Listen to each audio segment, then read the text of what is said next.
মদ আর দুধ শব্দ দুটা অনেকটা পাশাপাশি এক।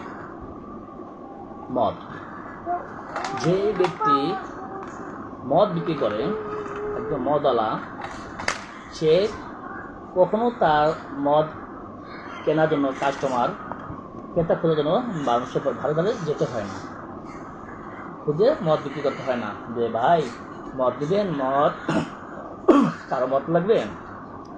যারা মদ খায়, মদখোর, তারা যায় ঠিকই মদওয়ালা আস্তানা কোথায়, কোন গলিতে কে বিক্রি করে খুঁজে বের করে কিনে নিয়ে এসে খায়।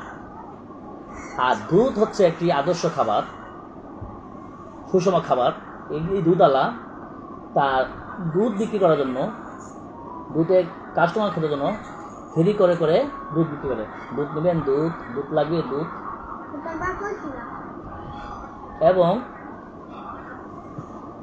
দুধওয়ালা দুধ মানুষ কিনতে বলে ভাই আপনি দুধ পানি মিশিয়েছেন, পানি মিশালে দুধ ভেজাল। আর তখন দুধওয়ালা বলে না ভাই আমার দুধে কোনো পানি মিশিয়ে নেই, দুধ এই মাত্র দোহায় নিয়ে আসলাম, কসম করে বলতেছি। কিন্তু কোনো গোয়াল বলবেন আমার দুধ খারাপ, কোনো মা বলেন আমার সন্তান খারাপ। যাই হোক, পরে এই পানি মিশানো হোক বা পানি না মিশানো হোক, এই দুধ কিনে নিয়ে যে এই দুধের সাথে